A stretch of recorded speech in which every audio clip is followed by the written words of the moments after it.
아멘. 참 좋은 아침입니다. 그렇죠? 자, 우리 귀를 들으면서 이제 찡그렸던 얼굴을 활짝 펴시고 샬롬 샬롬 샬롬. 자, 두번씩 합니다. 샬롬 샬롬 샬롬. 여러분의 마음에 하나님의 평강과 평안이 임할 줄 믿습니다.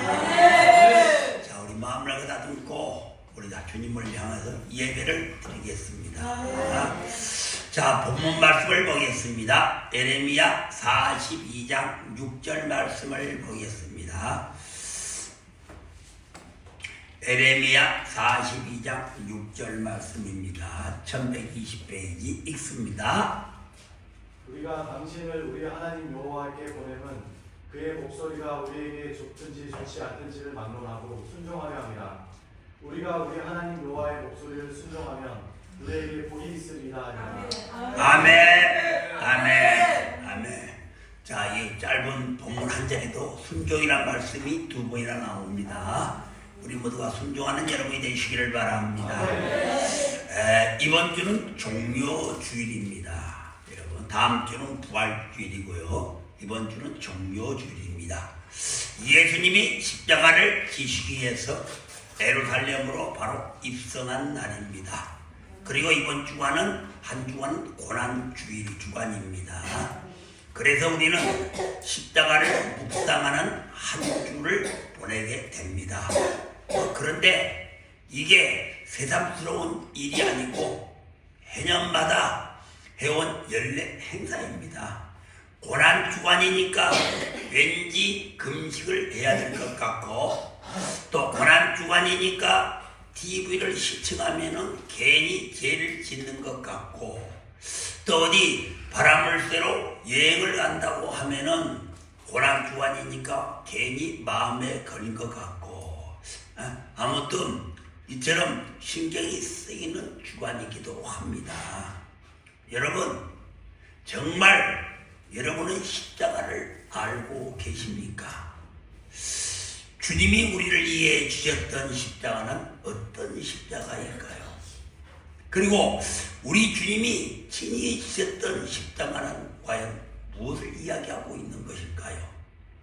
그런데 우리들은 고난주간이 몇십 번이 지났는데도 성도라고 하는 사람들은, 하나님을 믿는 자들이라고 하는 우리들은 자기는 죽지 않고 상대방이 안 죽는다고 막 화를 내고, 또한 고집과 아집과 자기에게는 죽지 않았는데 남에게만 고집이 세다고 또 야단법석을 떨고 있지 않습니까? 오늘 주님이 지었던 십자가는 우리가 져보기 전에는 아무도 모릅니다. 그렇다면 여러분, 종료주를 맞이하여 진정한 십자가는 무엇을 이야기하는 것입니까? 정말 십자가는 우리에게 무엇을 이야기하는 것입니까? 그것은 바로 자기를 부인하는 것입니다. 십자가는 내가 죽어야 하는 것입니다. 여러분, 십자가는 여러분도 잘 아시다시피 죄수들이 묶는 사형틀입니다. 그러나 전 세계 어느 종교도 십자가의 사형틀을 사용하는 종교는 없습니다. 오로지 기독교밖에는 없습니다. 오늘 십자가가 교회 꼭대기에 세워진 것은 무엇을 이야기하고 있습니까? 왜 십자가는 교회 꼭대기에 세워지지 않은 것입니까? 바로 영적으로 이걸 뜻하는 것은 교회는 무덤이라는 것입니다. 여러분, 그러니까 교회는 영적으로 살아있는 자가 오는 곳이 아니고 죽은 자가 오는 것입니다. 여러분, 또 교회는 죽으려고 오는 것입니다. 살려고 오는 것이 아니고 죽으려고 오는 것입니다. 그렇다면 내가 죽는다는 것이 부끄러운 일이고 잘못된 일이고 어리석은 일일까요? 아니다는 것입니다. 여러분, 십자가는 접어지 않고 또 영적으로 눈이 뜨이지 않으면 알 수 없는 무한한 가치입니다. 여러분, 그러니까 교회를 몇십 번 다녀도, 목회를 몇십 년 해도 십자가를 정확히 모를 수가 있습니다. 오늘 십자가의 가치를 모른다는 것은 십자가를 만들고 십자가를 보고 십자가를 목에 걸고 다니고 십자가를 차에 붙이고 다니며 또한 십자가를 무수히 설교하고 아무리 그래도 십자가를 아는 것과 십자가의 삶을 사는 것하고는 완전히 다르다는 것입니다. 그러다 사도 바울은 갈라디아서 2장 20절에서 내가 그리스도와 함께 십자가에 못 박혀 죽었나니 죽었다는 것입니다. 이 말씀은 여러분들은 기가 닳도록 잘 아는 말씀 아닙니까? 내가 이미 예수 그리스도의 십자가에 못 박혀 죽으실 때 나도 죽었다는 것입니다. 그래서 이제는 내가 사는 것이 아니고 내 안에 예수 그리스도께서 사시는 것이다. 이제는 죽은 나가 사는 것이 아니고 내 안에 오신 예수 그리스도가 사시는 것이다. 그래서 이제 내가 사는 것은 예수 그리스도를 믿는 믿음 아래서 사는 것이다. 그래서 여러분 기독교는 예수를 믿는 우리들은 오직 믿음으로만 살아가는 것입니다. 여러분 오직 믿음으로만 사는 거예요. 여러분 이 말씀은 정말 엄청난 말씀이지 않습니까? 그런데 지금 사실로 따지고 보면 사도 바울은 억지 소리를 하고 있습니다. 왜냐하면 영을 예수님이 십자가에 달려서 죽으실 때 사실 사도 바울은 그 현장에 있지도 않았습니다. 그리고 또한 제자들은 다 도망갔지 않습니까? 사실 사도 바울은 멀찍이서 구경했는지는 모르겠습니다. 그런데 예수님이 십자가에 죽으시고 30년이 지난 후에 사도 바울은 갈라디아 교회에 편지를 보내면서 그가 깨달았던 거예요. 여러분 30년 전에 내가 그분을 알지도 못하고 인정하지도 않았을 때 그분은 나를 위하여 십자가에 죽으셨는데 내가 이제야 깨닫고 보니까 그때 나도 십자가에 죽었더라. 이게 사도 바울의 고백입니다. 그러면 여러분 그때 죽은 30년 전에 예수 그리스도와 함께 십자가에 죽은 나는 무엇이고 지금 살아있는 나는 뭐냐는 것입니다. 여러분 2000년 전에 다시 말해서 우리가 비교한다면 2000년 전에 십자가에 죽으신 예수와 함께 죽으신 나는 대간절은 무엇이고 지금 살아있는 나는 또한 무엇이냐는 것입니다. 여러분 오늘 사도 바울은 30년 전에 예수님이 십자가에서 죽으실 때 나도 죽었다는 것을 깨달았는데 30년이 지난 후에 깨달았는데 그러면 지금 살아있는 나는 뭐냐는 거예요. 여러분 이 말은 우리가 죽어서 부활하신 주님은 내 안에 계시잖아요. 부어서 부활하신 분 내 안에 계십니다. 그러므로 내가 죽어야 내 안에 계신 예수 그리스도께서 나와 함께 하나 되어서 살아가게 된다는 것입니다.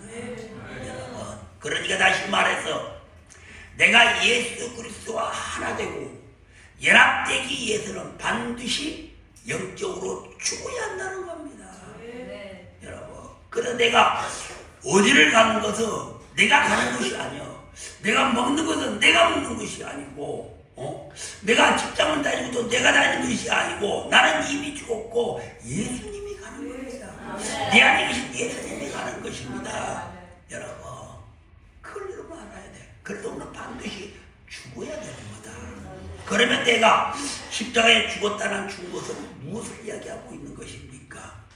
십자가에 죽었다 그러니까 나의 성격이 변하고 나의 삶의 자세가 달라졌고 또 이런 것도 있겠지만은 가장 특징은 무엇이냐? 나를 통해 예수의 형상이 나타나는 것입니다.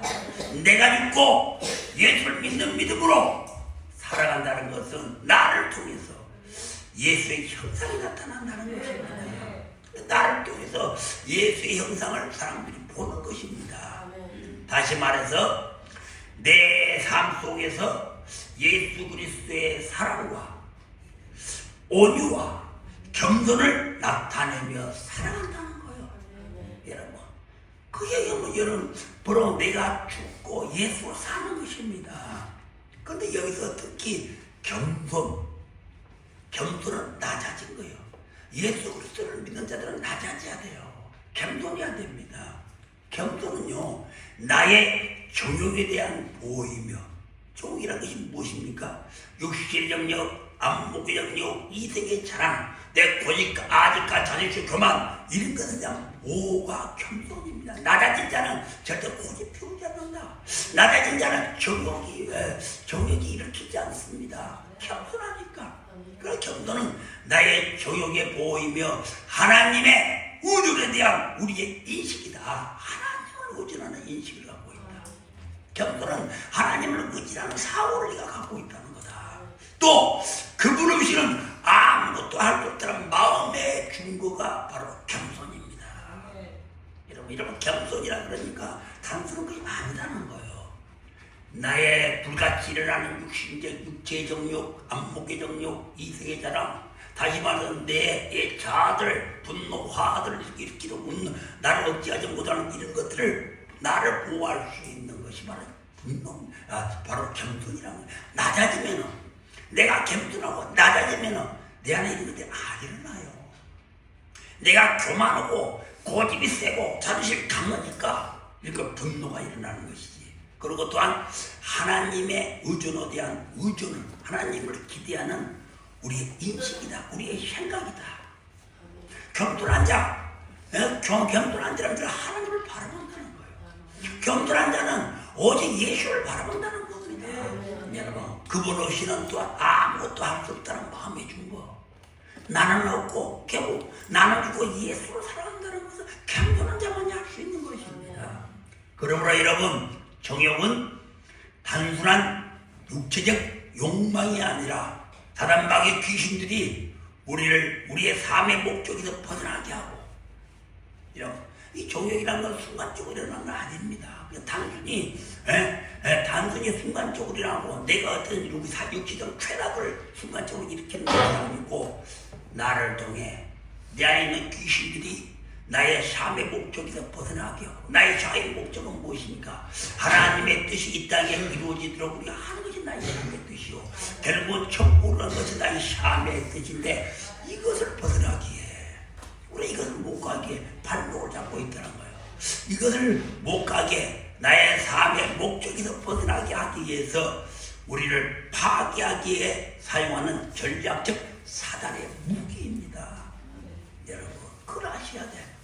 여러분들이라는 육체적 욕망이나 쾌락이나 이런 이생의 자랑이나 안목의 정욕이나 이런 모든 것들은 단순한 것이 아닙니다. 다 사단이 우리를 파괴시키기 위한, 좁은 길을 벗어나게 하기 위한, 하나님과 가까이 가지 못하게 하는 전략적인 사단의 무기라는 사실입니다.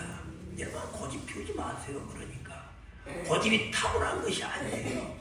이런 타고난 것이 다 사단이 전략적 무기, 여러분의 가는 길을 방해하기 위해서, 발목을 잡기 위해서, 여러분의 삶의 목적을 어긋나게 하기 위해서 다 사단의 전략적 무기라는 것입니다.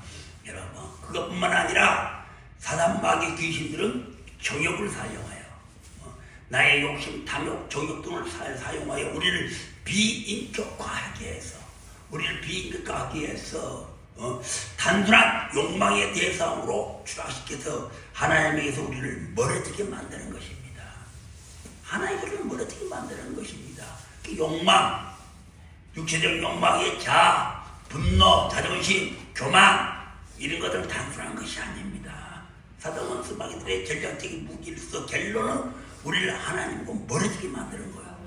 그렇다면 하나님을 믿는 자가 여러분 어떻게 이러면 고집을 피울 수가 있고, 어떻게 이러면 교만할 수가 있고, 어떻게 이러면 육체적 쾌락을 쫓아갈 수가 있겠습니까? 다 내가 하는 것이 아니고 그 사단의 그 전략적인 사단의 무기라는 사실이요. 여러분, 그게 넘어가면 안 됩니다. 그렇다면 여러분, 우리가 이 정욕에서 어떻게 해야 벗어날 수가 있을까?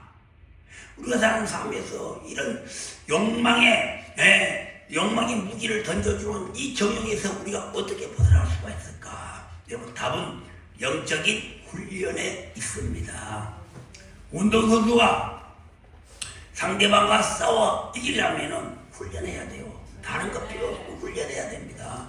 여러분, 운동선수가 다른 것과 싸워서 금메달을 따려면 그냥 따자도 상당히 훈련을 해야 됩니다. 마찬가지로 우리도 영적 싸움을 위해서는 훈련을 해야 됩니다. 훈련 없는 용사는 없습니다. 훈련 없는 금메달은 없습니다. 여러분, 오늘 영적인 훈련에는 기도가 있고 이런 것을 아시잖아요. 말씀 묵도, 말씀을 듣는 것이 있고 금식이 있고 영적인 형제와의 교제가 있습니다. 그래서 여러분, 이런 실천은 우리를 영적으로 강화시키는 거예요. 이거 훈련이니까 영적으로 강화시키고 우리를 하나님과 연결시켜주고 어둠의 세력들과의 미혹과 유혹의 싸움에서 저항하는 데 도움이 된다는 것입니다. 여러분, 그래서 기도는 여러분 해도 되고 안 해도 되는 것이 무조건 해야 돼요. 주일 예배 시간에도 여러분 예배를 방해나 악한 원수당이는 무지개도를 1시간 동안 기도하지 않습니까? 부르짖고 기도하잖아요. 영적인 귀가 그래 열리는 거예요. 길을 막고 있는 악한 영들을 영적인 귀가 열리고 영적인 시야가 뚫리고 영적인 마음의 문이 활짝 열어서 여기 양식을 우리 마음으로 받아들일 수가 있는 것입니다. 여러분, 이런 실천들은 우리를 정말 영적으로 강화시키고 그뿐만 아니라 우리를 하나님과 연결시켜주고 영적으로 강화됐다면 하나님과 가까워졌다. 하나님과 연결되었다는 것입니다. 여러분, 그래서 우리 이런 것들을 물리쳐야 돼. 그리고 이런 훈련 과정에서도 아무것도 지금은 훈련 기도하는데 나는 아직 아무것도 느끼지 못합니다. 말씀을 듣지만은 듣기는 듣는데 도대체가 뭔 말인지를 깨닫지를 못합니다. 고 할지라도 그냥 여러분이 회피하지 마시고 기도해야 돼. 그래도 하십시오. 그 말씀을 들으려고 노력을 하십시오. 이해는 못하지만 그래도 들으십시오. 그리고 하나님을 바라보십시오. 여러분의 생각이 하나님을 바라봐야 돼. 오늘 아침에 우리 서목사님이 생각을 바꾸라. 정말 중요합니다. 여러분의 생각을 하나님을 바꾸게 되면은 마음만 영의 지배를 받는 것이 아니고 내 상태도 영의 다스림을 받습니다. 여러분, 내 상태가 다스림을 받게 되면 내가 내를 지배할 수가 있어요. 여러분, 틀림없는 사실입니다. 여러분, 그러면 시간이 좀 지나면은 지금은 느낌을 못 느끼고 영적으로 좀 모른다고 할지라도 시간이 좀 지나면은 반드시 반응이 와. 여러분, 영적인 것은 반드시 반응이 옵니다. 내가 느끼든 느끼지 못하든 영적인 것은 반드시 반응이 오게 됐어요. 반응이 오게 되면은 그 반응은 좋은 반응이기 때문에 믿음이 강화되고 영적으로 성숙함을 느낀다. 그래서 내가 영적으로 성숙함을 느끼게 되면은 이런 정욕적인 거, 육신의 영역, 안목의 영역, 이성의 자랑, 세상적인 거, 또 고집아지 뭐 이런 것들에 의해서 명확하게 이거 잘못되었구나, 내가 이걸 하면 안 됐구나 하는 영적인 분기선이 쳐진다는 거예요. 분기선이 내 안에 분기선이 딱 쳐지게 되면은 이거 아니지, 내가 고집피면 안 되지라는 것이 바로 명확하게 서게 돼. 그래서 딱 그냥 버릴 수 있게 된다는 것입니다. 그러므로 우리는 이런 영적인 분계선이 무엇보다도 중요합니다. 그리고 우리 믿음의 사람들은 되도록이면은 우리가 가는 장소도 어둠의 장소를 되도록이면 안 가는 게 좋아요. 억지로 갈 필요는 없습니다. 어쩔 수 없이는 가지만은 유혹이 넘어가기 쉬운 그 장소나 또한 여기 어두운 사람과의 관계를 되도록 피해야 됩니다. 되도록 피워야 돼. 사단은 마이기가 마음껏 생각하는 곳에 여러분들 가면 안 되잖아요. 이러면서들은 저거 좀 어두운데 하면서도 가잖아요. 안 가야지. 더러운 것은 더러운 것입니다. 여러분, 어두운 것도 어두운 거예요. 냄새가 나고도 냄새가 나는 겁니다. 그렇거든. 여러분들이 되도록은 안 가고 여러분 피해야 됩니다. 피하고 항상 우리의 마음을 하늘의 것으로 채우시고, 여러분, 우리의 혼적인 생각을 통제해야 된다. 우리는 늘 내 혼적인 생각을 통제해야 돼. 잘못된 사고를 통제시켜야 돼. 이거 하나님의 기뻐하지 않는 거구나. 이거 영적으로 잘못된 것이라고 감옥에 쳐내야 돼. 감옥에. 여러분, 새가 우리 머리 위를 날아다닐 수 있어요. 소비도 누고, 그 그럴 수는 있지만 집을 짓게 만들지는 말아야지. 그걸 말해야 되잖아요. 영적인 생각이 나에게 생각이 들 수도 있지만은 안 좋은 악한 영들이 자꾸만 나를 미혹하고 유혹한 생각들이 들어오지만 우리를 쳐내야 된다. 우리에게는 이미 아까 말한 영적인 분깃은 있잖아요. 분깃을 넘어오게 되면 반드시 물리쳐야 돼요. 여러분, 그래야 됩니다. 그래서 우리가 혼적인 생각을 통제해야 됩니다. 그러므로 이러면 훈련을 통해 오는 그 빛의 열매인 착함과 의로움과 진실함은 바로 우리가 영적 전직을 승리로 이끌 때 매우 중요한 것입니다.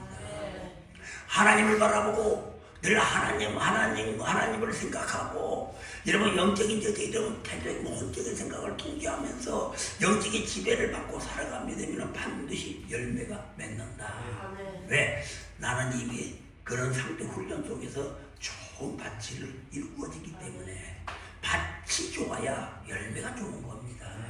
여러분, 밭이 안 좋은 상태에서 여러분들이 좋은 열매를 기대할 수가 없잖아요. 그러잖아요. 그래서 우리의 싸움을 공유하고 우리의 죄를 고백하고 그리고 우리는 또한 이렇게 매일 또 내가 잘못된 점이 있으면 항상 하나님한테 고백하시고 뭐 목사님한테 고백해도 되고 그리고 항상 우리는 영적인 지원과 격려를 받을 수 있는 정말 신뢰할 수 있는 영적인 지도자가 반드시 있어야 돼요. 이러면 신앙은 절대 혼자 할 수가 없는 겁니다. 반드시 영적인 지도자가 반드시 있어야 됩니다. 여러분, 그러므로 여러분 사랑과 겸손은 어둠들이 유혹하는 정욕과 싸워서 이길 수 있는 하나님의 선물입니다. 기억하십시오. 오늘 종료주일에 정말 기억하시기를 바랍니다. 하나님의 사랑과 여러분 겸손, 특히 사랑은 잘하지만 겸손은 전부예요. 겸손은요 이런 어둠의 유혹과 싸워서 이길 수 있는 하나님의 선물이라는 사실을 결국 겸손은 낮아지라는 말이에요. 낮아져라. 여러분, 그렇다면 여러분 내가 영적으로 죽었다 또는 살았다는 것은 무엇으로 분별할 수가 있는가? 우리 영적으로 죽었다, 영적으로 살았다고 이야기들을 맞이하는데 무엇으로 분별할 수가 있는가? 여러분들이 시중에 사는 꽃다발 있잖아요. 정말 아름답습니다. 꽃다발. 너무 포장되면 너무 아름답지 않습니까? 그러나 여러분, 그 꽃다발이 아무리 아름다워도 그 꽃은 이미 땅에서 뿌리가 뽑혀 나온 겁니다. 잠시만 입이 뽑혀 나오기 때문에 그 꽃은 죽은 꽃입니다. 잠시 되면 시들어버려. 뿌리가 이 땅에서부터 뽑아져 나와 버렸지 않습니까? 그러나 여러분, 겉으로 보기에는 보잘것없고 겉으로 보기에는 향기도 별로 나지 않고 시들은 꽃이라고 할지라도 그 뿌리가 땅에 그대로 심겨져 있으면 그 꽃은 살아있는 꽃입니다. 뿌리가 땅에 심어있으면 살아있는 꽃이요. 마찬가지로 우리들도 아무리 세상적으로 성공하고 돈을 많이 벌고 큰 저택에 살고 이런 부족함이 없다고 할지라도 그 사람이 하나님과 단절되어 살아간다면은 영적인 무지로 살아간다면은 그 사람은 영적으로 죽은 자입니다. 천국까지 못한다는 거예요. 결단코 하나님의 나라를 유혹으로 받지 못하고 영원한 불못에 던져진다는 것입니다. 사망을 상속으로 받는 자입니다. 그러나 세상에서는 초라하고 별 볼 일이 없고 교회 안에서도 높은 직분이 아닐지라도 늘 하나님과 교제가 있고 하나님과 만남이 있고 하나님을 바라보며 살아가는 사람은 바로 그 사람이 영적으로 살아있는 사람입니다. 바로 이런 사람은 오직 하나님의 선하시고 기뻐하시고 온전하신 것에 순종하며 하나님의 나라를 위해서 살아가는 사람입니다. 여러분, 그러니까 여러분, 순종은 이런 예수 그리스도와 함께하는 사람만이 순종할 수가 있다는 것입니다. 그래서 오늘 이 시간에는 순종에 대해서 다시 한번 여러분께 말씀을 드리고자 합니다. 오늘 순종이 중요한 영적인 원리가 있다고 했습니다. 여러분, 우리가 왜 순종해야 합니까? 우리가 왜 순종해야 됩니까? 그것은 하나님이 죽지 않고 살아계시기 때문이다. 여러분, 사실 하나님이 안 계시면 우리가 결국 뭐 순종할 필요가 없지 않습니까? 하나님이 살아계시기 때문에 반드시 순종해야 된다. 저나 여러분들은 이 시간 나와 있는 이유도 뭐죠? 하나님께 믿고 하나님께 순종하기 위해서 나와 있지 않습니까? 예. 그러므로 믿음의 사람들은 반드시 이 순종의 문제가 반드시 해결이 돼야 돼요. 교회 나온 것도 중요하고 기도한 것도 중요하지만 이 순종의 문제가 반드시 해결을 봐야 됩니다. 여러분, 세상 사람들이야 하나님이 없으니까 그들에게는 순종이 필요가 없습니다. 뭐 그다지 중요한 문제가 아닙니다. 그러나 예수를 믿는 우리들에게는 순종에 대한 문제가 무엇보다도 중요한 사실입니다. 왜? 하나님이 살아계신다고 믿고 있기 때문에, 여러분이 하나님을 살아계신다고 믿고 있기 때문에 오늘도 이 교회에 나와 예배를 드리고, 여러분 이렇다면 여러분이 살아있는 그 하나님에게 우리는 하나님 말씀의 앞에 순종해야 되잖아요. 여러분 그렇잖아요. 그러므로 여러분 순종은 단순히 명령하면 복종하는 단계의 문제가 아니다는 거예요. 그런 문제가 그런 차원이 아닙니다. 여러분 순종은 우선순위의 영역이고, 순종은 무조건 가장 먼저 해야 돼. 우선순위의 영역이고 결단의 영역입니다. 무조건 해야 된다는 거예요. 내 마음에 들면 안 하고, 내 마음에 들면 하고, 시간이 나면 하고, 시간이 없으면 안 하고, 그게 아니고 결단의 영역이다. 무조건 해야 된다는 것입니다. 그리고 순종은 또한 내가 판단하고 해석하는 영역이 아닙니다. 여러분, 순종은 내가 하나님 앞에 딱 말씀이 떨어지면은 여러분 그건 내가 판단하고 내가 해석하는 그런 영역이 아니라는 겁니다. 그냥 적용하는 영역입니다. 그냥 따라 해야 돼요. 여러분 이유 없이 따라 해야 됩니다. 이런 말씀도 마찬가지잖아요. 여러분 하나님의 말씀은 하나님의 마음에서 나온 것을 기록한 것이지 않습니까? 때문에 우리가 마음대로 하나님의 말씀을 받아서 판단하거나 해석하면 안 되는 거예요. 그대로 내 삶에 적용하는 겁니다. 말씀도. 여러분 비교 하나님 말씀을 내가 비교 분석 판단하는 것이 아니요. 무조건 우리는 하나님 말씀을 적용해서 내 삶에서 적용하며 살아가는 것입니다. 여러분 그러니까 하나님의 말씀이나 순종은 본능적이어야 돼. 이건 어떤 말씀이 떨어졌을 때 내가 순종을 해야 되냐 안 해야 되냐, 내가 시간이 있냐 없냐, 그거 따지는 것이 아니라 본능적으로 하는 겁니다. 본능적으로. 여기서 본능적이라는 말은 훈련을 잘 받아서 자연스럽게 나오는 거예요. 자, 하나님 말씀에 떨어지면, 주의적인 말씀에 떨어지면 내가 어디를 가더라도 그냥 우선순위가 순종이요. 예! 하면서 하나님 하겠습니다. 하는 겁니다. 이유가 없습니다. 여러분 사무엘 보십시오. 사무엘은 언제나 하나님이 부르시면 늘 그에 대답하면 예! 제가 여기 있나이다. 발딱 일어나도 자다가도 그냥 하나님이 부르면 짤딱 일어나고 예! 제가 있나이다. 여기 있나이다 라고 대답했지 않습니까? 그런 언제나 하나님이 그냥 본능적으로 그렇게 하는 거예요. 본능적으로 그냥 순종할 준비가 되어 있다는 겁니다. 하나님의 사람은 순종할 준비가 되어 있어야죠. 여러분 그렇잖아요. 그러므로 여러분 순종이라는 것은 하나님이 살아계심을 믿고 있는, 정확하게 믿고 있는 자만이 할 수 있는 거예요. 순종은 아무나 하는 것이 아니고, 순종은 장로라고 권달아서 할 수 있는 것이 아니고, 하나님이 살아계심을, 하나님이 정확하게 살아계심을 믿는 자에게만 할 수 있는 특권입니다. 여러분, 그러다 여러분 순종이 없는 자는 어디입니까? 하나님의 존재가 살아있는가 죽어있는가 매각히 서 있지 않다는 거예요. 의심하고 있다는 거예요. 하나님의 존재를 의심하고 있다는 것입니다.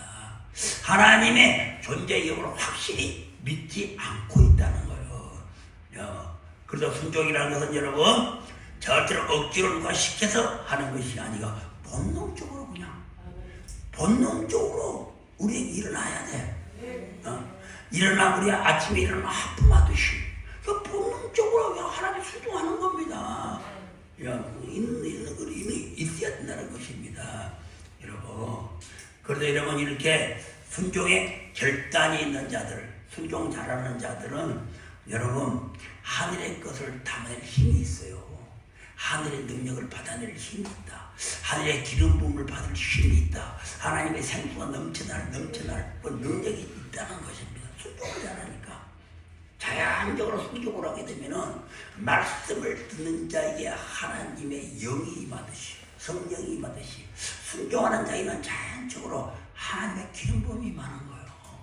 기름 부음이 임한다는 것은 여러분 이 하늘의 것을 내가 담아낼 그릇이 단단하다는 겁니다. 여러분 힘이 생긴다는 겁니다. 그리고 특히 우리 교회는 어떻습니까? 훈련하기 정말 좋은 곳이지 않습니까? 왜냐하면 하나님의 임재와 성령의 불이 있잖아요. 아침에도 너무너무 막 기도와 찬양이 뜨겁지 않습니까? 불이 막 하나의 임재가 있지 않습니까? 그래서 여러분 반드시 우리 교회를 통해서 여러분들은 예배도 훈련을 받아야 되고 기도도 훈련이 필요하고 순종도 훈련이 필요합니다. 네가 피곤하든 피곤하지 않든 내가 시간이 있든 순종은 우선순위의 영역이고 결단의 영역이기 때문에 주의 종이 하든 여러분이 하나님의 음성을 들었든 여러분 반드시 해야 된다는 사실입니다. 여러분 그래서 사무엘상 3장 4절에 보면 사무엘상 3장 4절 한번 봅니다. 다시 한번 봅니다. 사무엘상 3장 4절 읽습니다. 여호와께서 사무엘을 부르시는지라 그가 대답하되 내가 여기 있나이다. 아멘. 내가 여기 있나이다. 내가 여기 있나이다. 여기다 사무엘은 또 훈련을 넣었습니다. 9절 한번 덮여주세요. 엘리가 사무엘에게 이르되 가서 누웠다가 그가 너를 부르시거든 내가 말하기를 여호와여 말씀하옵소서 주의 종이 듣겠나이다 하니 이에 사무엘이 가서 자기 처소에 누운지라. 자, 사무엘이 순종에 대해서 훈련을 받으니까 처음에는 내가 여기 있나이다 내가 여기 있나이다 하다가 9절에는 주의 종이 듣겠나이다. 이제 말씀하시옵소서 주의 종이 듣겠나이다. 뭐든지 듣겠습니다. 주의 말씀은 지금 즉시 듣겠습니다. 여러분 그거 아닙니까? 여러분 영적인 영역은 절대 추상적이지 않다. 막연하지 않다는 것입니다. 여러분 그래서 순종을 잘하면은 말도 트이고 기도도 열리고 여러분 귀가 영적인 귀가 열리는 겁니다. 여러분 그래서 우리 모두가 정말 여러분도 사무엘처럼 하나님 앞에 순종했을 때 주여 말씀만 하시옵소서 내가 듣겠나이다. 여러분 이런 신념을 가지고 있어야 된다는 거. 이런 마인드 이런 사고를 가지고 있어야 돼 여러분. 그래서 이런 마인드를 갖고 있는 사람 이런 주여 순종한 주의 말씀이 들리면 주님이 부르면 주여 저는 주님 말씀만 하십시오 제가 순종하겠습니다 라는 이런 사고를 갖고 있는 사람에게는 순종이 그다지 어려운 일이 아니라는 거예요. 여러분 오늘 여러분 첫사랑 아담도요 순종은 우리 처음에는 순종은 그다지 어려운 일이 아니었습니다. 그러나 언제 어려워집니까? 아담이 범죄한 이후에. 아담이 범죄한 이후부터 순종은 어려운 문제가 되었습니다. 그러니까 아담의 죄가 더 들어온 이후부터는 인간에게 순종은 어려운 문제가 된 것이요. 처음에 하나님과 동행하고 막 죄 없이 살아갈 때는 순종은 아무것도 아니요. 엘리야한테 본능적으로 그냥 주님 말씀하십시오. 제가 다 뭐든지 하겠습니다. 말씀만 내리십시오. 본능적으로 했는데 오늘날 갑자기 순종이 싫어지고 하기 싫어지고 해피해진 이유가 무엇이냐? 내 안에 죄가 들어왔기 때문이다. 여러분 그럼 순종이 죄가 들어와서 어려워진다. 그 이유는 무엇일까요? 여러분 왜 죄가 들어오면 어려워진가? 그거는 순종은 절대 혼적인 것이 아니고 육적인 것이 아니고 영적인 것이기 때문이다. 영적인 것이기 때문에 순종은 여러분 죄가 들어오면 어려워진 것입니다. 여러분 그러면 왜 순종이 영적인 것인가? 이런 순종은 왜 영적인 것인가? 그것은 하나님과 관련이 있기 때문이라고 그랬습니다. 하나님과 관련이 있기 때문이다. 하나님과 관련이 있다는 것은 하나님에게 하기 때문이다. 순종은 하나님이 하는 것이지 않습니까? 여러분, 즉 하나님이 영적인 분이시기 때문에 하나님과 관련이 되거든. 하나님과 관련이 되거든 다 영적인 것이 되는 거예요. 사람과 관련이 되거든 다 영적인 것이 되는 것이고, 여러분, 또 사람 원수마귀와 관련된 것은 다 악한 영적인 것이 되는 것이고, 여러분, 그런 것이. 그래서 제가 지난번에도 말씀을 드렸지만 왜 고집이나 음란이나 교만이나 자아가 영적인 것인가? 그건 히브리서 12장 15절과 16절을 보게 되면은 그것은 하나님의 은혜에 이르지 못하는 하나님을 소홀히 여기는 망령된 자가 하는 일이기 때문에 그렇습니다. 여러분, 하나님의 은혜를 못 받게 하는, 하나님의 은혜를 못 받게 하는, 하나님을 소홀히 여기는 망령된 자가 하는 짓이 바로 교만이나 고집이나 음란이나 이런 자랑인 것이요. 다 이게 영적인 것입니다. 하나님과 관련되어 있는 거예요. 하나님과 관련되어 있는 것입니다. 여러분, 그래서 이게 다 영적인 거라는 사실입니다. 그러므로 여러분, 순종은 절대로 혼적인 단어가 아니라, 그래서 우리는 순종에 대해서 정말 더 깊이 알아야 된다. 그러면 여러분, 왜 순종이 어려운 것인가? 왜 순종이 어려울까? 교회를 다녀도는데 순종하려고 하는데 작 13일이요. 뭘 시키고 오는데 이틀 3일 지나면 하기가 싫고 왜 이렇게 오래 가지를 못하는 것입니다. 왜 순종이 이렇게 어려운 것인가? 그것은 우리 안에 재성이 있어서 그렇습니다. 영재성이 있기 때문에, 그 재성 때문에 하나님을 알기는 아는데, 순종을 해야 되기는 아는데, 행동을 해야 된다는 것도 아는데 바로 순종이 안 되는 겁니다. 재성이기 때문에 안 되는 겁니다. 왜 재성이 있으면 안 되는가? 왜 우리 안에 재성이 있으면 하나님께 순종하기가 힘들어지는가? 그 이유는 무엇이냐? 여러분, 죄의 핵심은 분리와 단절이기 때문입니다. 다시 말해서 하나님과 하나 되고 하나님과 연결된 우리들이 모든 것들이 죄로 인해서 단절이 되어버려. 끊어져 버린다는 것입니다. 그 죄의 특성입니다. 죄의 특성은 단절하고 끊어버리는 거, 바로 분리시키는 것이 죄의 특성입니다. 사단의 특성은 도둑질하고 죽이고 멸망시키는 것이 사단의 특성이고, 죄의 특성은 하나님과 우리 사이를 분리시켜버리고 단절시켜버리는 것이 바로 그 죄의 특성입니다. 그렇게 된다면 하나님과 우리가 서로 연결이 되어 있잖아요. 교회를 다니는 분들 날마다 기도하고 우리 안에 영적인 사닥다리, 영적인 통로가 있어가지고 우리가 그 통로를 통해서 하나님을 만나고 주의 음성을 듣고 하나님의 평강도 내게 임하고 때로는 하나님이 주신 그 은혜 속에 살아가는데 죄가 들어오므로써 우리에게 단절이 되어버렸다.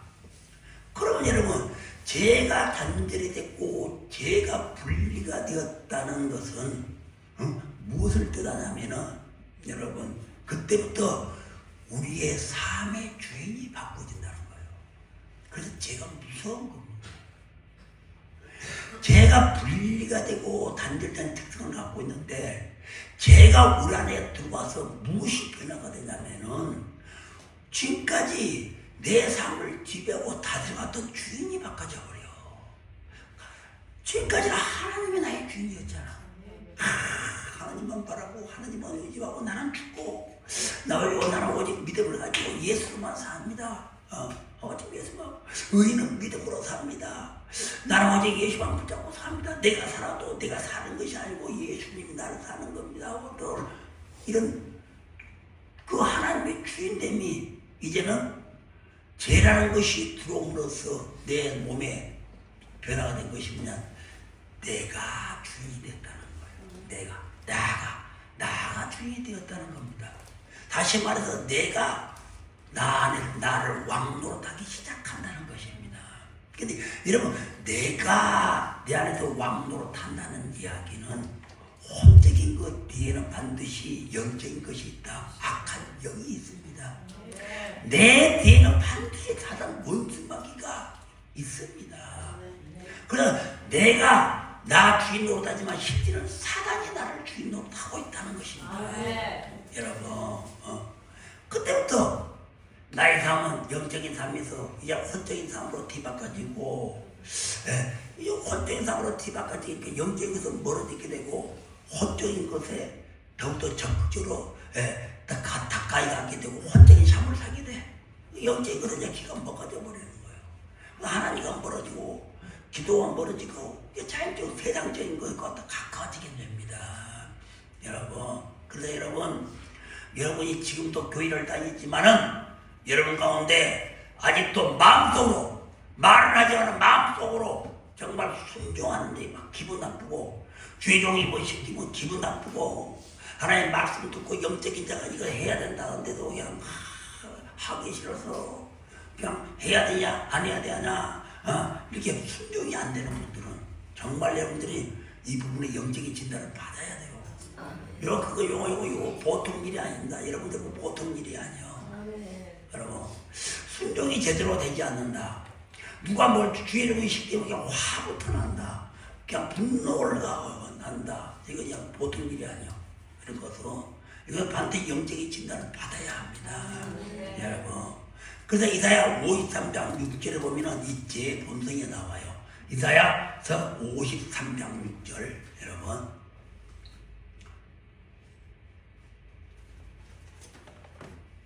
우리는 다 양 같아서 그릇 행하여 각기 제 길로 갔거늘 여호와께서는 우리 모두의 죄악을 그에게 담당시키셨도다. 아멘. 우리 각자가 그릇 행하여 각기 제 길로 갔거늘. 이게 제 본성입니다. 여러분, 우리 각자가 다 자기 마음대로 갔다는 거예요. 자기 마음대로 갔다는 겁니다. 하나님의 뜻 따르지 않고 자기 마음대로 갔다는 거예요. 여러분, 그릇 행하여 각기 제 길로 간 것이다. 그러니까 여러분, 죄의 본성은 어려운 거 아닙니다. 여러분, 절대 죄의 본성은 어려운 것이 아니고 여러분 각기 제 길로 가는 겁니다. 여러분. 그래서 하나님께서 예수님에게 우리의 모든 죄악을 담당시키셨다고 하지 않습니까? 왜? 우리가 말을 안 듣거든. 우리가 순종하지 않으니까 각기 제 길로 가니까 죄값은 사망인데 이 죄값을 사망하시자 우리에게 자유함이 오는데 그걸 쉽게만은 사람이 없는 겁니다. 그래서 우리 모든 죄악을 예수님에게 담당시켰다고 하고 있습니다. 그래서 여러분, 여기서 주목할 단어가 뭐냐면 죄악이라는 단어. 죄악이라는 단어는 영어로 이니큐티라는 것인데, 원어는 이니큐티라는 것인데 바로 부정이나 불법을 이야기하는 것이다. 죄악이라는 것은 부정이나 불법, 다시 말해서 사악하다는 것. 사악하다. 그러니까 우리가 단순히 무슨 행동으로 죄를 지었다는 것이 아니고 이니큐티라는 것은 본성적으로 악한 거예요.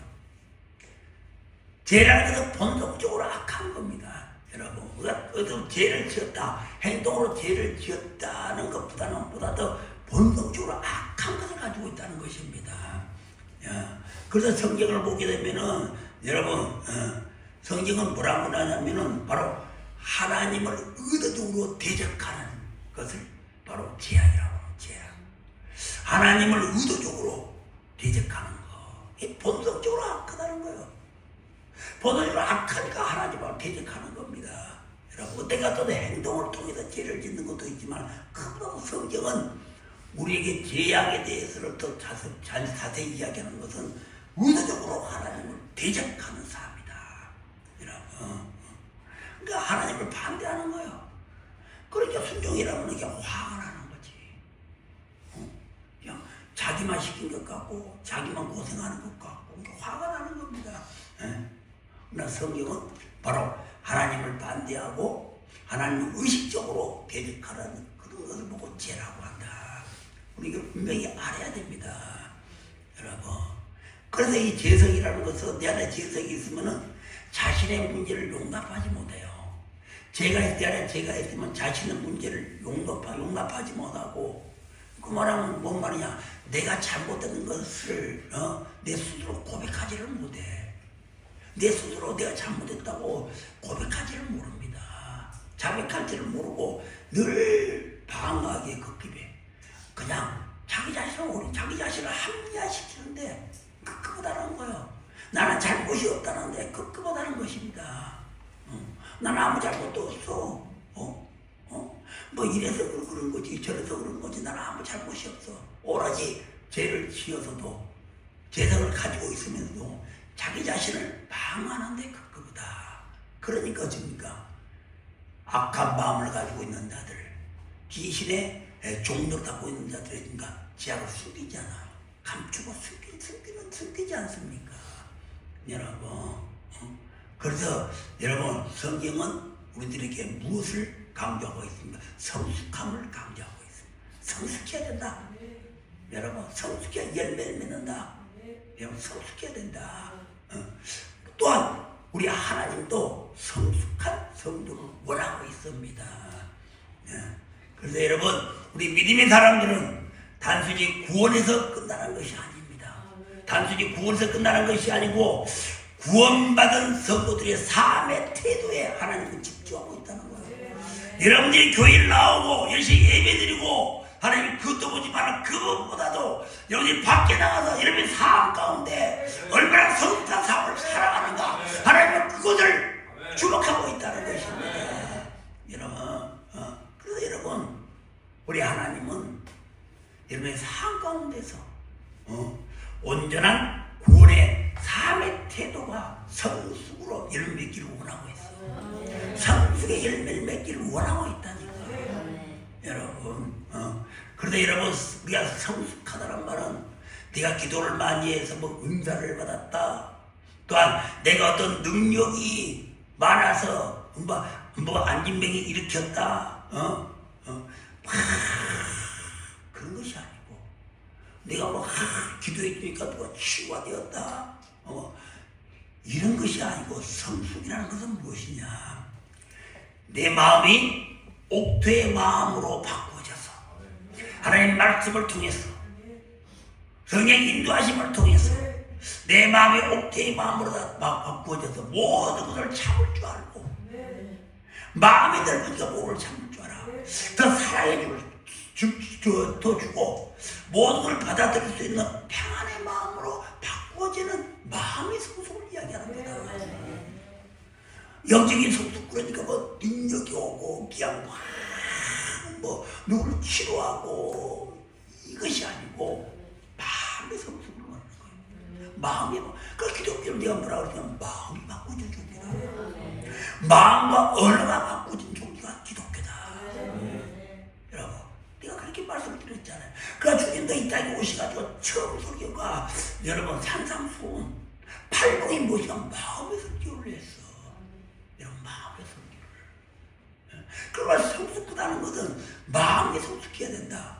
마음이 좋아야 된다. 마음이 왜 굳은 마음을 그냥 부드러운 마음으로 바꾸지야 그 안에서 열매가 나오는 것이다. 여러분 그래서 모든 걸 참을 줄 알아야 돼. 참아줘. 마음이 넓으면 내가 참으려고 하는 거 참아줘요. 그냥 참아줍니다.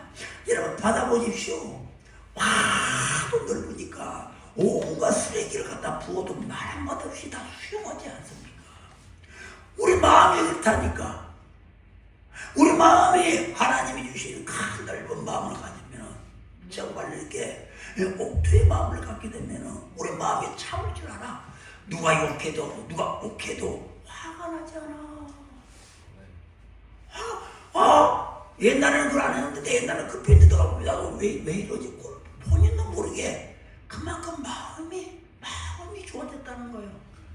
마음이 좋아지니까 여러분 모든 걸 참을 줄도 알고 더 사랑해 줄도 알고 이제는 구분이 얘기할지도 알고 베드로와 요한이 사도행전 3장 1절 이하에 보면 이런 베드로와 요한이 오후 3시에 시간을 정해놓고 교회를 기도하러 가는데 다른 데는 맨날 왔다 갔다 해도 안진뱅이를 쳐다보질 않았어. 안진뱅이를 365일 동안 그 자리에 변함없이 손을 빌면서 돈벌이를 하고 있었습니다. 그러나 다른 때는 그 안진뱅이가 지나가지를 안진뱅이가 다른 때는 그렇지 못했습니다. 여러분 보이지 않았어요. 보이지를 않았습니다.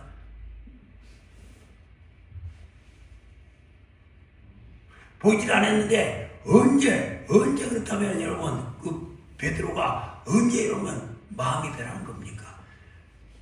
기도하면서 성령을 받게 되고 여러분 그게 되니까 마음이 넓어지니까 마음이 넓어지면 시야가 넓어져요. 시야가 넓어집니다. 시야가 넓어지면 그때 여러분 보게 된 거예요. 저 여자가 있었고 나 왜 그걸 못 봤지? 지금까지 다니면서 나는 왜 그리 못 봤지? 그런 거예요. 그러니까 바로 구이란 마음을 가지고 안진뱅이란 데 가지 않아요. 여러분 가서 안진뱅이에 손을 내밀고 안진뱅이 이렇게 세우지 않습니까? 여러분 마음이 성숙해집니까? 이걸 성숙이라고 하는 거예요. 여러분들 왜 고집을 펴는 겁니까? 여러분들 왜 화를 내는 겁니까? 왜 자존심을 내미는 겁니까? 아직도 하나님 원하시는 성숙에 단계에 오르지를 못했기 때문에 여러분 그 말은 여러분들 아직도 고집이 남아있고 정신 나와있다는 그 말은 뭔 말이냐? 아직도 거듭나지를 못했다. 그래서 저는 부활절에 여러분들 십자가에서 예수 3일 만에 죽고 부활하는 예수님은 부활하셨지만 여러분은 뭘 부활해야 됩니까? 거듭남이 부활돼야 돼요. 거듭남이 영적인 거듭남이 여러분이 부활돼야 돼. 이러기는 그게 부활됐으면 여러분에게 무슨 고집이 있고 아집 있고 삐치고 돌아지는 게 뭐가 있겠습니까? 마음이 바르지를 못하니까 아무것도 아닌 것에 돌아지지 않아요. 여러분들이 그 정도 여러분 신경쓰고 그 정도밖에 없습니까? 우리가 천국을 향해 가기 위해서는 얼마나 많은 어떻게 정도로 싸워야 되는데 우리의 싸움은 혈과 육이 아니오. 성도들의 나쁜 소리와 나를 미워하는 소리 그게 아니라니까. 혈과 육이 아니오. 오직 보이지 않는 그 혈과 싸움입니다. 우리는 그게 싸움을 해야 돼. 또 정신없는데 그런 아무 필요 없는 그 누가 뭐라고 했다 누가 어쨌다 그게 뭐가 돼? 그게 뭐요? 마음에 들으면은 다 참을 줄 알아. 다 참을 줄 알아. 여러분 참는 거 좋은 겁니다. 여러분 참는 거 좋은 거예요. 여러분 참으면 합병이 생긴다. 뭐 그 옛날 말이야. 그 싹사람들이 믿음의 사람은 참으면 참을수록 하나님께서 우리에게 평강을 주십니다. 깨달았게 돼. 화내지 않고 참고 한 번 더 생각하면 깨닫게 된다니까. 깨닫게 돼. 그래서 우리는 이렇게 마음의 성숙이 돼야 된다. 그래서 성경에서 대표적인 성숙함의 열매가 누구냐면 바로 신부입니다. 신부. 성숙함의 열매가 신부입니다. 바로 성경은 바로 성숙함의 대표적인 표현으로 물과 신부를 표현하고 있습니다. 그래서 우리가 마지막 때 신부가 되어야 된다 그러잖아요. 신랑이신 예수를 맞이하게 되는 신부가 되어야 된다. 또 교회도 마지막 때는 신부의 모습으로 완성이 되어야 된다. 이런 것입니다. 그걸 계시록 19장 7절을 보게 되면 계시록 19장 7절을 봅니다. 한번 읽어봅시다. 우리가 즐거워하고 크게 기뻐하며 그의 영광을 누리세. 어린 양의 혼인 기한이 이르렀고 그의 아내가 자신을 준비하였으므로. 아멘. 신부에 대한 정의가 기록이 되어 있는데 언약의 성취 마지막은 여러분 언약의 성취 마지막은 예수님이 재림하시는 곳으로 예수님이 다시 오시는 곳으로 성경 66으로 마무리가 됩니다. 여러분 그날은 성도들에게 있어서 심판의 날이 아니고 혼인잔치가 열리는 날이다. 그래서 우리들은 항상 신부단장을 하고 대기하고 있어야 됩니다. 항상 신부단장을 하고 그 신부단장을 하려면 가장 중요한 것이 마음이잖아. 마음. 우리 지금 뭘 보신다고? 얼굴? 돈? 권력? 아니 마음 보신다고 했지 않습니까? 마음. 그 신부단장을 하게 되면 마음이 중요해. 마음. 마음이 정말 내가 부드러운 마음이 되었는가? 바다처럼 모두를 포옹할 수 있는 마음이 되었는가? 정말 열매를 맺을 수 있는 마음이 되었는가? 이런 그 그래서 이거 이런 마음을 부드럽게 하고 대기하고 있어야 된다. 여러분, 오늘 우리들이 주님의 재림 날짜는 정확히 모르지만은 모든 민족들이, 이 세상의 모든 민족이 다 신부단장으로 준비가 끝이 났으면 신부단장의 마음이 바꿔져야 된다. 성령의 다스림을 받고 있어야 된다. 신부단장이 끝난 날, 그날 주님은 반드시 오시게 됩니다. 그러므로 성경은 우리들에게 신부가 되어야 된다. 신부가. 그냥 막연히 예수님이 신랑이니까 신부가 되어야 된다는 것이 아니고, 신부의 가장 조건은 마음이다. 마음. 정말 마음밭이 좋아야 돼요. 여러분, 특히 예수 믿는 사람들은 정말 마음밭이고, 예수님은 마음을 항상 분명히지 않습니까? 네. 그래서 여러분, 특히 우리가 죄에서 멀어져야 된다. 우리 안에 물론 악한 것도 있고 선한 것도 있지만 성경에 가장 강조하는 죄는 무엇이냐? 하나님을 반대하고 하나님을 대적하는 것, 하나님과 멀어지는 것을 특히 강조하고 있습니다. 여러분, 하나님을 대적한다는 것은 주의 종을 대적한다는 거 아닙니까? 그런 거 아닙니까? 하나님은 절대 이걸 죄라고 강조를 하고 있어요. 여러분.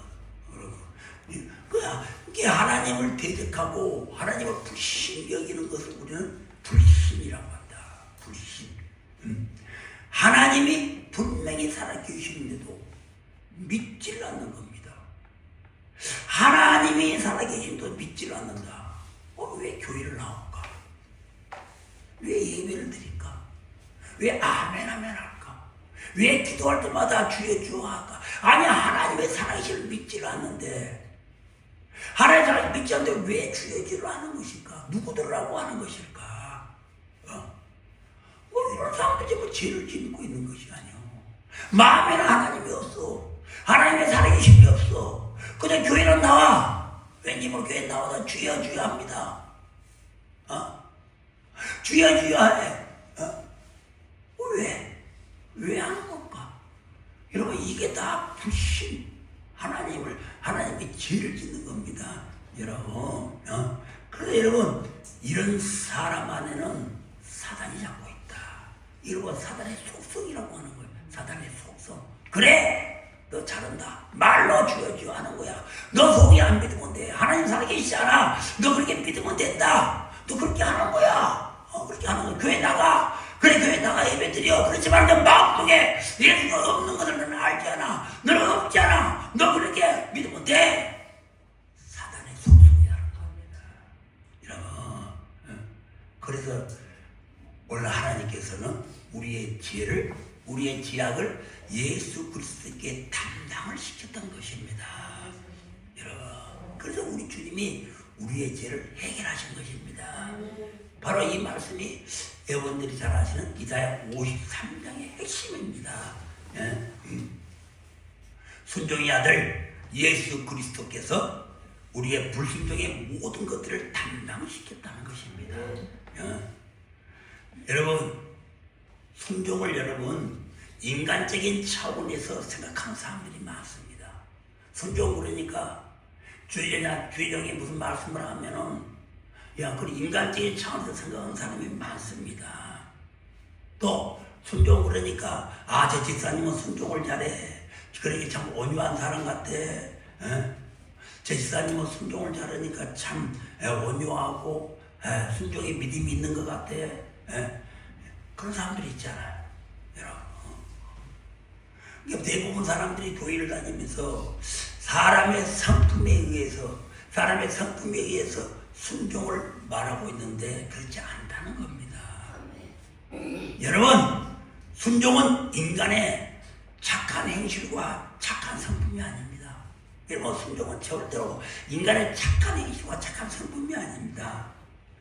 순종은 무엇이냐? 여러분, 내가 하나님의 뜻대로 살고 있는가? 내가 하나님의 뜻대로 살고 있는가? 아니면 내 뜻대로 살고 있는가? 여기에 대한 문제입니다. 순종은 단순하게 주의 종의 말씀을 잘 듣고 따르고 이게 아니고, 물론 이것 때문에 순종의 일부이겠지만 하나님이 보시는 것은 보다 더 크게 여러분 무엇을 보시냐? 지금 너가 내 하나님의 뜻대로 살아가고 있는가? 아니면 너 뜻대로 살아가고 있는가? 여러분 그걸 보신다는 거예요. 그러니까 여러분 순종은 착한 성품에 대한 문제가 아닙니다. 여러분 오늘 하나님은 여러분 그래서 여러분 하나님을 잘 모르는데 착하기만 하면은 그 사람이 순종한 사람입니까? 하나님에 대한 것을 잘 모르는데 하나님의 정체성도 모르고 하나님이 정말 살아계신가 살아계시지 않는가도 정확하지도 않고 그런데 그냥 착하기만 하다. 물론 착하고 순한 것이 나쁜 것은 아닙니다. 그런데 중요한 것은 무엇이냐? 하나님의 존재를 인정하지 않는데 착하기만 하는데 문제가 있는 겁니다. 하나님의 살아계심을 믿지 않는데 착하기만 하는데 문제가 있는 거예요. 근데 보통 이런 사람들은 어떤 사람들이냐? 자기 의가 강한 사람들입니다. 자기 의가 강하기 때문에 고집이 세요. 자존심이 강하고 자존심이 강하고 고집이 세니까 남의 말을 잘 듣지를 않습니다. 여러분 남의 말을 잘 듣지를 않으니까 이 사람들은 진심으로 예수 믿기가 어려운 사람들입니다. 그래서 사실 안 믿지. 고집스러운 사람들 마음속으로는 예수를 진실되게 안 믿습니다. 교회는 나오지만 혹시 죽어서 혹시 지옥 가면 안 되니까 어떻게 뭐 천국 보험식으로 보험용으로 교회 나온 사람들은 이 스타일 사람들이 고집스러운 사람들이고 자기가 강한 사람들입니다. 여러분 순종이란 단어는 그래서 여러분 철저하게 하나님과 우리의 관계를 말하는 거예요. 하나님의 살아계심을 정확하게 믿는 자가 순종할 수 있는 것입니다. 여러분 순종하는 거예요. 그런데 빌립보서 2장 6절에서 8절 한번 봅니다. 빌립보서 2장 6절에서 8절. 그는 근본 하나님의 본체시나 계속. 하나님과 동등됨을 취할 것으로 여기지 또 아니하시고 7절 8절 오히려 자기를 비워 종의 형체를 가지사 사람들과 같이 되셨고 8절 사람의 모양으로 나타나사 자기를 낮추시고 죽기까지 복종하셨으니 곧 십자가에 죽으십니다. 아멘. 우리 예수님은 뭐냐 이것과 싸우셨어. 불순종과 싸우셨습니다. 여러분 바로 이것이 바로 예수님이 우리에게 보여주신 순종의 완성입니다. 죽기까지 싸우셨어요. 죽기까지. 불순종을 죽기까지 싸우셨습니다. 죽게 싸워 순종하신 분입니다. 그럼 어떻게 순종을 주님은 이뤄내셨습니까? 자기를 비워내신 분으로. 자기를 비워내신 분으로 순종을 이루셨습니다. 죽기까지 자기를 쳐내신 거예요. 우리도 그래야 되지 않습니까? 안 나갑니다. 내 마음대로 되지 않아. 죽기까지 십자가에 못을 박아야지. 죽기까지 쳐내야지. 우리 예수님도 여러분 주님도 이 땅에 육신의 몸을 입고 와서 악한 원수마귀가 싸울 때 죽기까지 쳐냈습니다. 여러분 그렇다면 우리라고 그냥 가만히 있으면 나가겠습니까? 축사인다고 나가겠습니까? 또 들어와요. 내가 싸우지 않으면 내가 방어하지 않으면 내가 싸우지 않으면 또 들어옵니다. 이거 귀신은 더 데리고 들어와 버려요. 우리 주님도 하나님의 아들이 그분도 이 땅에 육신의 몸을 입고 와서 악한 원수와 싸울 때는 죽기까지 자기를 비웠다고 하잖아요. 여러분 안에 있는 악함과 더러움과 여러분의 모든 고집과 아집과 그리고 또 여러분 안에 있다면 죽기까지 싸우십시오. 죽기까지 예수님도 죽기까지 비웠잖아요. 자기 자신을. 여러분 비우면 죽기까지 비우면 하나님이 도와주십니다. 여러분 그 자기를 죽기까지 비워내고 복종했다는 거예요. 하나님한테 불순종하는데 복종했다는 것입니다. 그러면 여러분 반드시 하나님께 순종하기 위해서는 내 자아가 제거돼야 된다. 살아있으면 안 돼요. 절대 그들은 여러분 우리를 불순종하게 만드는 것입니다. 절대 여러분 내 자아는 제거돼야 됩니다. 자아를 비워야 됩니다. 그래서 여러분 순종은 절대로 내 의지나 내 노력으로 하는 것이 아닙니다. 여러분 순종은 여러분 성품도 아니고 내 의지랑 노력이 아니에요. 성품 절대 그게 아닙니다. 오직 뭐더나 내 자아를 십자가에 못 박을 수 있는 자만이, 못 박는 자만이, 죽기까지 자기 자신을 비워낸 자만이 순종할 수가 있다는 거예요. 이런 자들이 순종할 수가 있습니다. 그래서 우리는 시간을 얻든 시간을 얻지 말든 우리가 해야 될 것은 싸우는 거예요. 내 자아와 싸우는 겁니다. 여러분, 싸움이 그리 쉽지 않아요. 사단은 나 약점을 너무 잘합니다. 너 이것만 짝 거두면 화나잖아. 너 이것만 짝 거두면 너 그냥 뛰쳐나가잖아. 사단은 우리 약점을 너무너무 잘합니다. 여러분, 그렇기 때문에 끝까지 싸우지 않으면 우리는 이길 수가 없습니다. 여러분, 그래서 주님께서 우리에게 십자가를 주셨고, 우리는 십자가를 그래서 이 가슴에 세우고 그 자아를 십자가에서 막 처리하는 거야. 우리 주님이 죽기까지 자기 자신을 비웠던 것처럼, 여러분, 우리 주님도 비웠다니까. 자아를 싸워서 비웠잖아요. 여러분, 그럼 우리도 싸워서 비워야죠. 네? 그래야 우리는 온전히 순종할 수가 있습니다. 여러분, 그리고 순종은 여러분 하늘의 복을 받는 비결입니다. 순종하면 하나님께도 가만히 있지 않아요. 순종하라고 하는 이유는 여러분 말씀을 통해서 하나님 우리에게 순종하라고 하는 이유는 반드시 뭐가 있기 때문입니다. 그냥 막연하게 순종하지 않은 거예요. 너 하고 있는 일을 멈추고 다른 사업을 해라. 왜 그럴까? 하나님이 그 길로 하면 복을, 다른 길로 통해서 복을 주시기 하는 거야. 너 이 길로 가지 말고 다른 길로 가라. 왜? 그 길로 이 길로 통해서 하나님의 복을 주시려고 하기 때문이야. 그 내가 하는 길이 막 계획을 짰고 내 이름이 다 준비 탄탄 되려고 준비를 해서 뭔가 출발했다 하더라도 영적인 사람이 죄종이 아니다. 여기로 한번 잠시시켜 여기로 한번 가보라고 할 때는 가만히 쳐보야 된다. 왜? 순종은 하늘의 복을 받는 비결이기 때문이다. 많은 사람들이 자기 계획, 자기 탄탄대로의 경험을 삼아서 그 길로 가잖아요. 그러다 보니까 이런 얼마 못 가도 전부 사그라들잖아. 올바른 순종은 하나님께 복을 주는 비결이다. 여러분, 그래서 여러분 그 복 받는 비결, 어떤 자가 복을 받는가? 복 받는 비결이 뭐냐? 첫 번째는 내 뜻이 아니라 하나님의 뜻을 구하는 자다.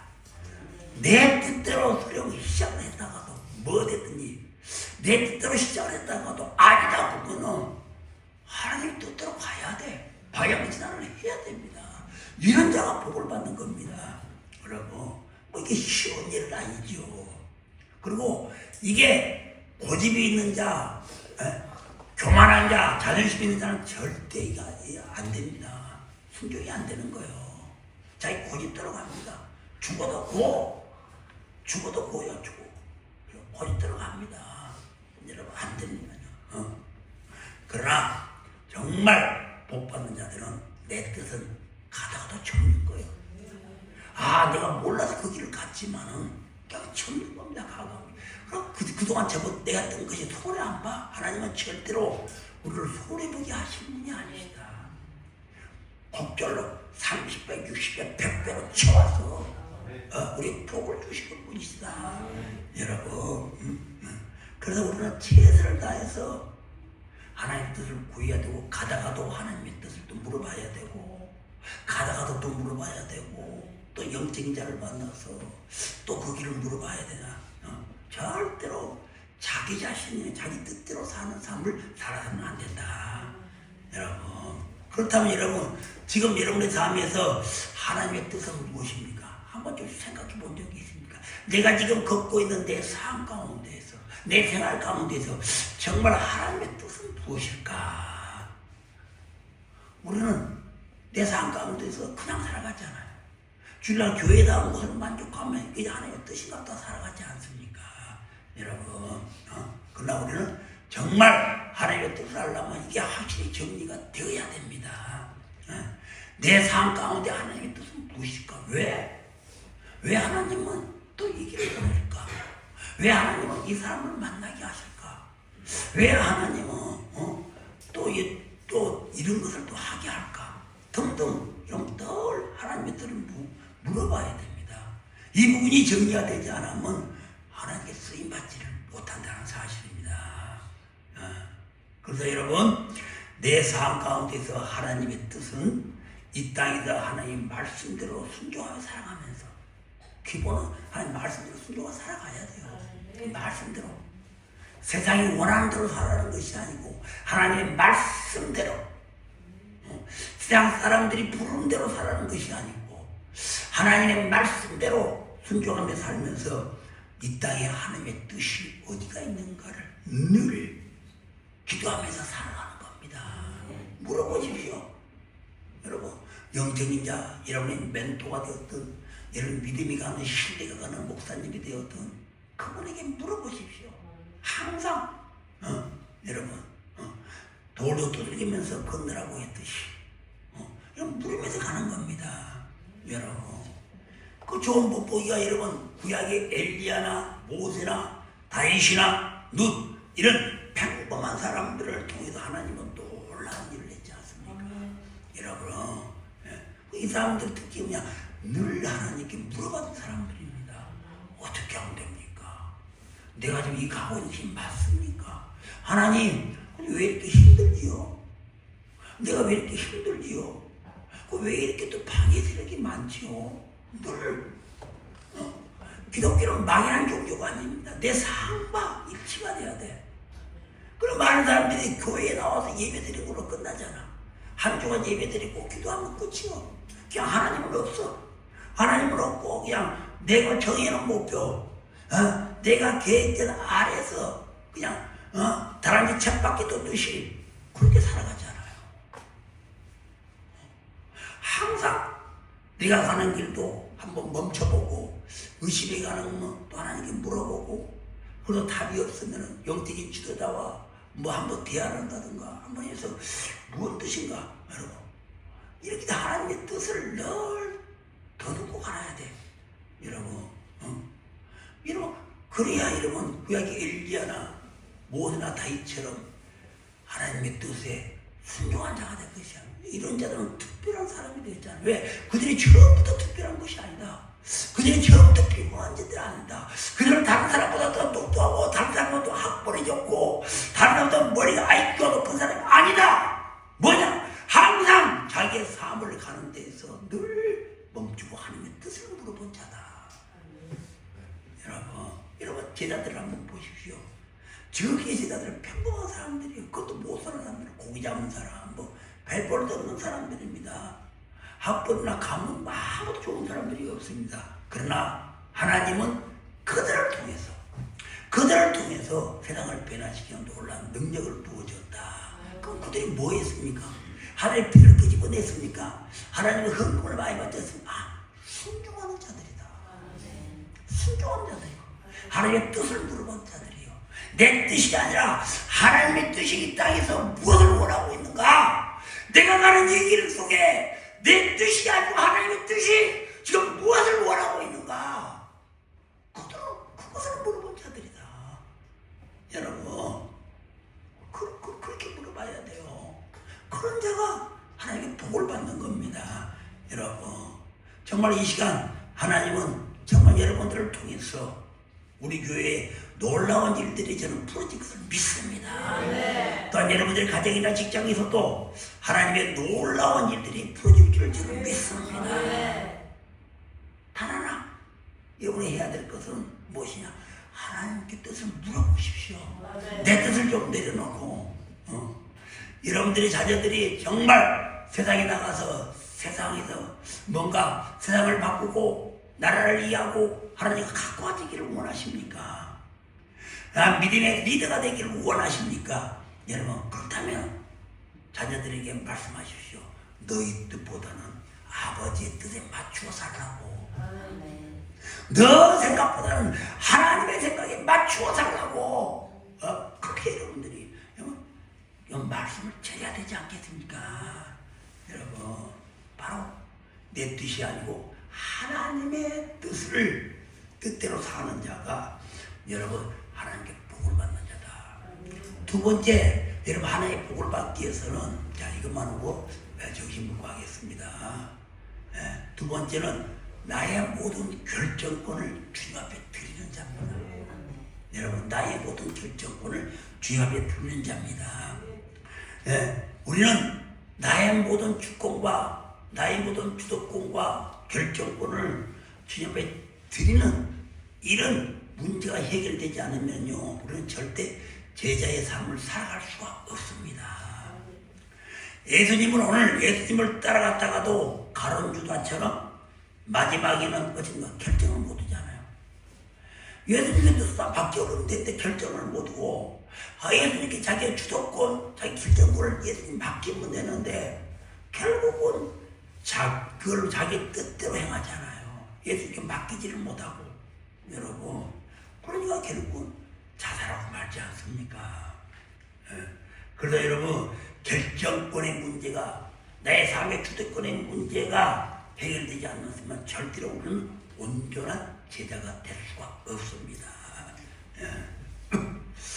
여러분 왜냐하면 죽지 않는 옛 자아가 나의 옛 자아가 옛 사람이 제 본성이 끊임없이 하나님에 대해 반대하는 결정을 하도록 우리를 미혹하고 유혹하기 때문입니다. 내 안에 재성은 아까 원수막히 귀신들은 나의 죄를 통해서 함정으로 들어온 이 악함막이 귀신들은 언제나 하나님의 뜻에 못 따라가게 해요. 하나님에게 결정과 주도권을 주지 못하게 만듭니다. 누가 결정해라.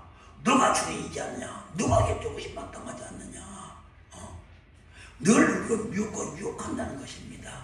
그래서 우리가 결정권을 하나님 앞에 드리기가 어렵다는 것입니다. 그러나 여러분이 정말 하나님의 살아계심을 믿는 정말 믿음이 있는 이런 하나님의 자녀 사람들이라면은 여러분 순종은 결코 어렵지 않듯이 하나님께 드리는 결정과 주도권도 어렵지가 않다. 여러분 하나님의 살아계심이 명확한데 내가 하나님의 살아계심을 분명히 믿는데 나보다는 더욱더 천지를 창조하신 하나님 나와 하나님은 비교할 바가 안 되는데 나의 천년이 하나님의 하루인데 어떻게 하나님과 나 사이를 어떻게 비교할 수가 있는가? 하나님의 결정이 어떻게 나의 결정과 같을 수가 있는가? 나의 하루가 천년과 같은데 나의 천년이 하나님의 하루와 같은데 어떻게 그분과 나를 비교하고 어떻게 내 주도권을 가지고 내 결정을 가지고 어떻게 살아갈 수가 있겠는가? 감히 어떻게 우리가 어떻게 이럴 생각을 하는 것인가? 여러분 모든 것을 우리가 하나님께 주도권을 맡기고 결정해야 됩니다. 여러분 그래야 되잖아요. 어떻게 하나님의 결정을 무시해버리고 내가 결정을 한다는 것이고 어디 감히 우리가 하나님과 우리 사이로 엄청난 차이를 우리가 어떻게 극복해 나갈 수도 없는 우리가 감히 주제없이 하나님을 결정권을 무시해버리고 하나님께 드리지 못하고 불안해 드리지 못하고 신뢰하지 못해도 드리지 못하고 네가 결정을 한다는 것입니까? 네가 결정하는 것은 여러분 분명히 아시죠? 내가 결정하는 전부 사단은 원수와 귀신이 결정하는 것입니다. 멸망의 길입니다. 여러분 그 길은 지옥의 길이요 멸망의 길입니다. 여러분 그렇습니다. 정말 그렇습니다. 우리는 하나님의 살아계심을 믿어야 돼요. 여러분 그렇다면 여러분 반드시 우리는 그렇다면 절대로 내 뜻을 내려놓고 하나님의 뜻을 따르는 자가 돼야 돼요. 어디서? 이 땅에서 교회에서가 말고 이 땅에 여러분 삶 가운데서 그래야 하나님은 복을 받으시고 여러분의 삶 가운데 직장이 되었든 어디 되었든 여러분의 주도권과 내 삶의 주도권과 결정권을 주님 앞에 드려야 됩니다. 여러분 드려야 돼요. 그래서 여러분 내가 하나님의 결정권과 주도권을 하나님께 드리기 위해서는 반드시 어떤 경험이 있어야 되면 로드십이라는 경험이 있어야 됩니다. 여러분 로드십은 뭐냐? 주님을 주인으로 모시는 살아가 삶이 되게 있어야 돼.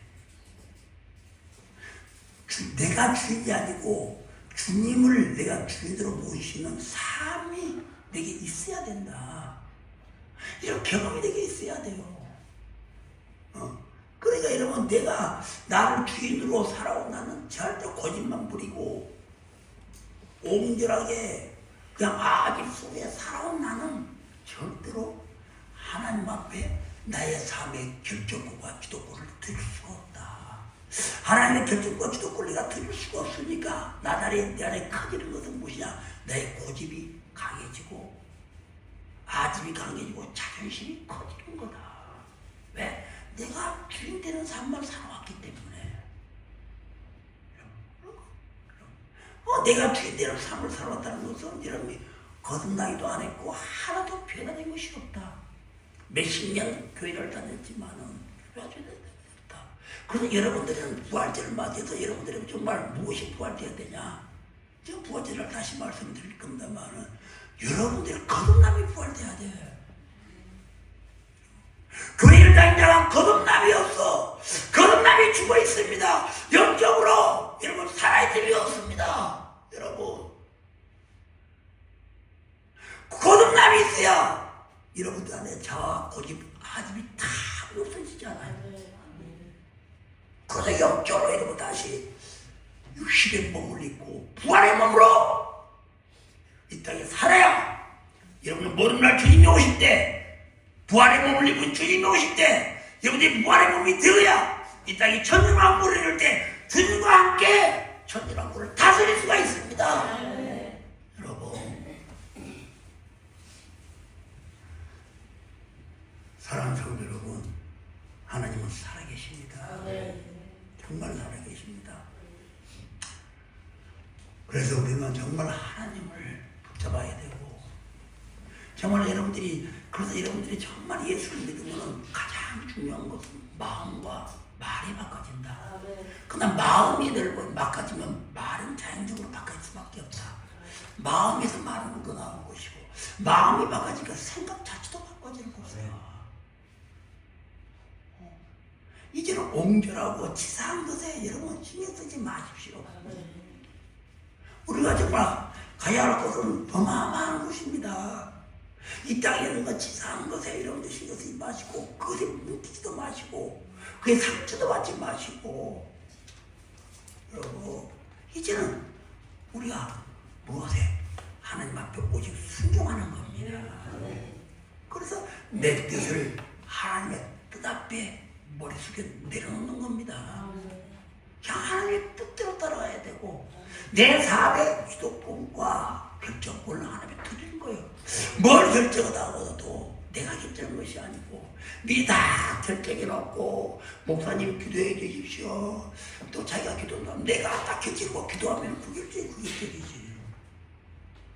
여러분들 다 결정해놓고 뭐 기도해봐야 그게 되고 그러고 하나님 하나님께서 결정하라고 하셨습니다. 날 여러분 생각이 그지. 그건 결정이 아니다. 정말 온전하게 내 삶의 주도권과 결정권을 하나님께 드려봐라. 그러면 하나님은 반드시 여러분의 그 결정과 주도권이 헛되지 않고 하나님은 여러분에게 보답을 하신다. 무엇으로? 축복으로 보답을 하신다. 네. 이게 복받은 자들의 비결입니다. 여러분, 복받은 자들은 절대로 가장 중요한 이 마음이 바꿔지지 않으면 절대 안 돼요. 왜 고집스럽냐? 마음이 안 바꿔질 것이다. 왜 마음이 안 바꿔지는 것이냐? 예수를 만나지 못했다. 그 예수의 영을 통해서 그냥 거듭남이 있어야 되는데 거듭남은 새 창조의 역사다. 그런데 그러니까 옛 것이나 그대로 남아있는 것이 되지 않겠습니까? 여러분 다 죽으시고 정말 여러분 빌립보서가 4장 12절 15절 말씀처럼 여러분 뭡니까? 죽기까지 싸우십시오. 여러분들 안에 있는 나를 힘들게 하는 거 악한 거 죽기까지 싸우십시오. 우리 예수님도 죽기까지 비웠잖아요. 죽기까지 싸워서 또 비워내고 또 비워내면은 반드시 하나님 나를 도와주시고 우리를 승리의 자리로 올려놓으신다. 그런 정말 참 사랑받는 여러분이 되시기를 바랍니다.